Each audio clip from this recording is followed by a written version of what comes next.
coming back to school with me. We could have done it all so easily. Hi, my name is Craig Thompson Wood. I'm the board game teacher. Thanks for coming to the classroom. Today I'm continuing my Publisher Focus series, and I will be looking at Math for Love. Now, Math for Love currently only has 2 games out on the market, but those 2 games just happen to be in my top 3 of my most watched videos of 2019. So the first most watched game was this little one here, which is called Tiny Polka Dot. Now, Tiny Polka Dot is won many awards. One thing that I love about Tiny Polka Dot is the visuals of it. You have these beautiful cards which show numbers in different representations, and so it really sort of gets the kids' interest and gets them interested right away just by the visuals of it alone. But this is another great thing about it, is that it has, this is one game here, this is another game here, so it has 16 different games that are contained within the box. This little box has 16 games inside it, so there's a lot of flexibility, a lot of variability inside there depending on what it is that you want to do with them and how you want to do it. And that's just games that they came up with. There's nothing to say that you can't come up with your own games for it either, so that's a wonderful thing with it too. And sometimes kids just like to sit there and sort the cards. You'll put all the 4s, all the different kinds of 4s into one spot, and all the different kinds of 6s into one spot. So there's so much different things you can do with it. It's also offered print and play, so not that this is a very expensive game. I mean, a little box like this is only, I think it's around $20, maybe a little bit more than $20 Canadian.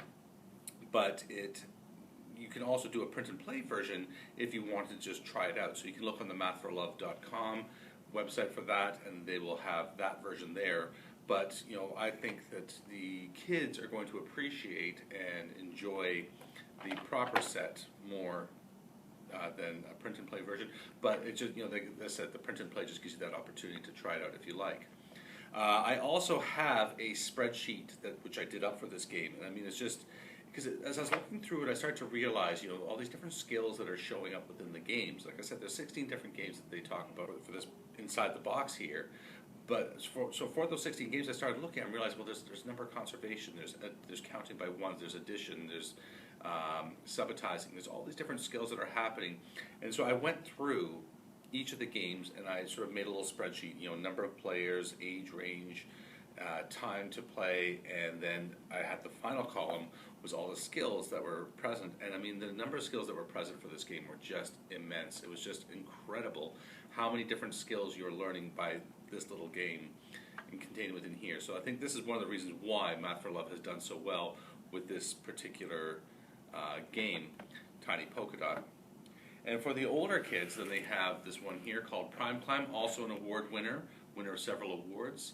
One thing I love about this one too is that Dan Finkel, the author and the president of Math for Love, has provided all these different supplements and puzzles and things to go with this, so you can put up things in your classroom like a chart and have the kids talk about the relationships of the numbers and the colors and the things that you see on the board, rather than just telling them, giving them the answers, inviting them to discover and to understand for themselves and to learn and how to use the things that are on the board here. I mean, there is patterns and things within it, and it's very elegant and very interesting to see how it's all done. But again, as Dan Finkel had said himself, he doesn't like to, give the answer away of how it all works. He wants students to, people to come to with their own understanding of how it works. So I'll leave you to discover that one for yourself too. But needless to say, Prime Climb is an excellent game. And both of these games are ones which we use heavily actually in our schools. Every one of the kindergarten classes in our school has a copy, at least one copy of Prime Climb, and many of the primary grades do as well, the 1s, 2s, and 3s.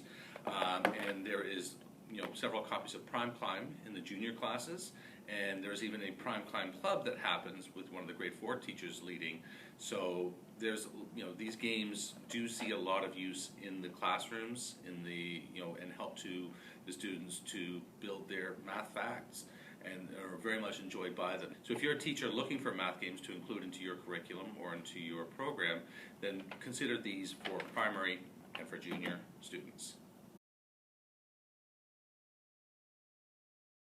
Now, Math for Love has, like I said, they've done these 2 games, which are fantastic games, but they also have other things out there as well, depending on your level of interest. They do a Math for Love curriculum, which is, for all different grades, and Dan Finkel and his team have organized and compiled all these materials together into a curriculum, which has a lot of different activities and things which can help to enrich and to develop your own math curriculum. So I will leave a link to that in the comment section below, should you choose to check that out. Dan has also been involved for many years with the New York Times and does something called the Number Play blog, which is using numbers and mathematics as puzzles and games within the New York Times. Things people enjoyed figuring out, so you can check that one out too. And finally, the president of the company, Dan Finkel, has also done a TED Talk talking about mathematics and his love for mathematics. Excellent talk. I would highly recommend it. And again, I will leave that in the comment section below.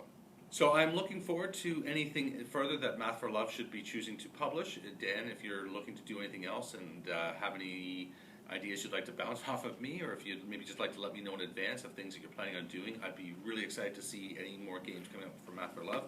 The 2 games out are both winners, so I'd be very optimistic about anything else that you'd be publishing. Well, that's going to wrap it up for today's episode. If you have any other questions about Math for Love games, or if you have any other suggestions for a publisher you might like to see on the channel, please leave me a message in the comment section below. Or if you have any other ideas for games or other topics of discussion you might like to hear on the channel, as always, leave me a message in the comment section below. But until next time, I'm Craig Thompson Wood, the Board Game Teacher, saying thanks for coming to the classroom.